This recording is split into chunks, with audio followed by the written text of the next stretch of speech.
তো বন্ধুরা মাথাটা তার ইয়ে করা হয়নি, স্নান করে এসে একটুখানি বসলাম, আর সিঁদুর দিতে পারলাম না, দিইনি। হ্যাঁ আমি স্নান করেছি, আমি স্নান করেছি। ঠিক আছে, তেলটা গরম হোক।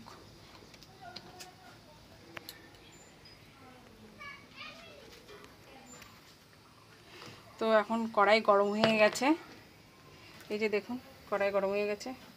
এবার তেল দিচ্ছি, তেলটা একটু হয় মতো করে দিয়ে একটু তেলের মধ্যেই ভাজবো, ছাকা তেলে।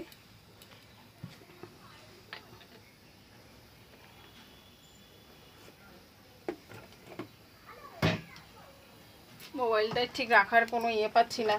আপনাদেরকে তো একটা কথা বলাই হয়নি, আমার ভাই গতকাল একটা স্পিকার আমাকে গিফট করেছিল, আপনাদেরকে দেখাইনি, যেহেতু আমি ব্লগ করছি শুনেছে, তো সেই জন্য আমাকে একটা স্পিকার দিয়েছে, গিফট করেছে। বললো ঠিক আছে তুই যখন ব্লগ করছিস তা ব্লগ কর। আপনাদেরকে দেখাই একটুখানি। এই যে বন্ধুরা একটা স্পিকার গিফট করেছে আমাকে, যে স্পিকারটা দিয়ে আমি বুকে লাগিয়ে কথা বলতে পারবো। যে শুনেছে, এমনিতেই তো ও তেমন একটা ইয়ে না, যখন শুনেছে যে আমি ব্লগ করছি, দেখেছে, ও কমেন্টও করেছে ও স্পিকার আমাকে, আমার ব্লগগুলি দেখে।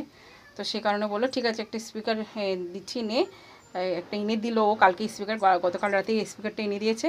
তো আমি বললাম একটা স্ট্যান্ড আনলে ভালো হতো স্পিকার থেকেও। তো বললো স্ট্যান্ড দেখেছিলাম যে হচ্ছিল না, মানে খুব রেট বলছিল।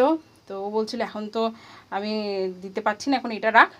তা আমি স্টিকারটা দেখছি, স্টিকার না ভাই স্টিক, সরি বাই মিস্টেক, আমি আসলে মুখ দিয়ে স্লিপ কেটে চলে এসছে, স্টিক মানে ও বললাম, আমি বললাম তাহলে তিন ইয়ের স্ট্যান্ডটা একটু আনিস তাহলে, সেটা বললাম যে যাতে রেখে আমি কথাগুলো বলতে পারবো, মানে ভিডিওগুলো ভালো করে দেখাতে পারবো। আমি কাজ করছি, কাজ করতে করতে যেন আমার ফোনটা, যেমন আমি এখন ফোনটা হাতে নিয়ে ব্লগ করছি, তো এই কারণে বললাম একটা স্ট্যান্ড ওরকম 3 ইয়ের স্ট্যান্ড, একটু লম্বা বড় ছোট ওরকম করা যায় মতো স্ট্যান্ডটা আনে।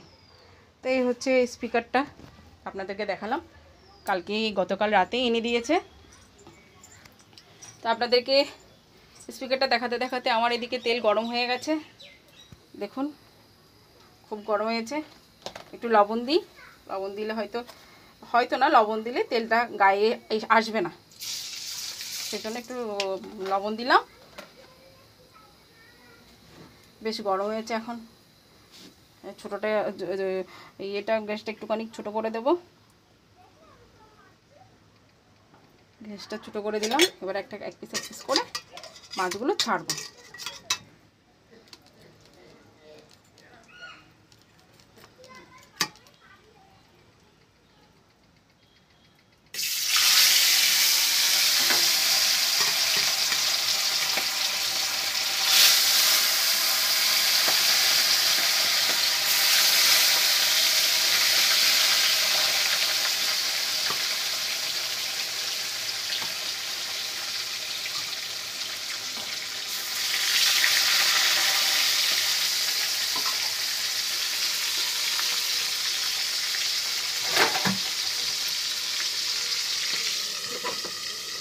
হতে লাগুক, একটু হোক, ওভেন তো ছোটো করে দিয়েছি।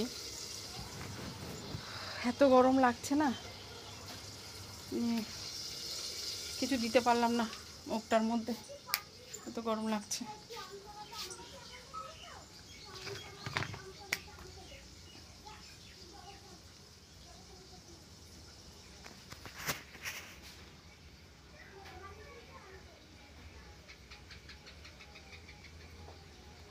এটা হচ্ছে আমার বাবার ঠাকুরের সিংহাসন, ওরা তো ছেলে মানুষ, তো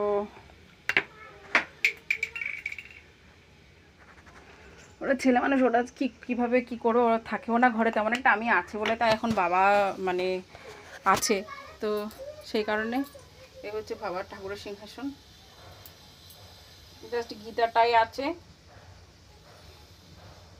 আর কিছু ফটো আছে ঠাকুরের, আর থালা বাসনও পুজো ওভাবে করে দেওয়া হয় না, পুজো ওভাবে দেওয়া হয় না, যখন পারে যেরকম পারে সেরকম করে পুজো দেয় বাবা। তবে সকাল সন্ধ্যা দুবেলা ধূপবাতি, ধূপ মোমবাতি এগুলো দেয়, ধূপ মোমবাতি এগুলো দেয়, সকাল সন্ধ্যা দুবেলাই দেয়। বন্ধুরা এই যে মাছ ভাজা শেষ, মাছ কমপ্লিট ভাজা হয়ে গেছে, এবার চাল উঠে গেছে হাঁড়িতে, হাঁড়িতে চাল উঠে গেছে, মাছ ভাজা সব কমপ্লিট। এবার বাবা যাচ্ছে কাঁচা কলা আনতে, কাঁচা কলা দিয়ে এটা রান্না হবে। তো এই যে বাবা এখন বেরোচ্ছে ঠিকই, এই যে জলের জার নিল। আমি তো খেতে পাচ্ছি না, এখানে সাপ্লাই জল খেতে পাচ্ছি না, আমি তো কেনা জলই খাই আমার ঘরে। তাই এবার বাবা আমাদের জন্য এই কেনা জল নিল। আমি না সাপ্লাই জলটা খেয়ে মনে হয় আমার কাশিটা বেড়ে গেছে, আমি না সহ্য করতে পারছি না, এত কাশি হচ্ছে, সকালবেলা পুরো বমি হয়ে গেছে। তো শেষ পর্যন্ত বাবা জার এটা নিয়ে নিয়েছে, বলে তোরা খেতে পারছিস না। অ্যাকচুয়ালি বাবা আর ভাই কেনা জল খায় না, ওরা সাপ্লাই জল খায়, ওদের খেয়ে অভ্যস্ত হয়ে গেছে। এবার আমি তো কেনা জল খাই, আমার তো হয় না। আমি এখানে আসার সময় নিয়ে আসি 3-4টে বোতল। এবার আমি যে থাকবো সেটা তো আমি ভাবিনি, তাই কি করব এখন, ওই জল ওইটুকু জলে কি আর হয় মা মেয়ে দুজনে? তো ওই জন্য বাবা আবার কিনে নিয়ে এলো জলটা।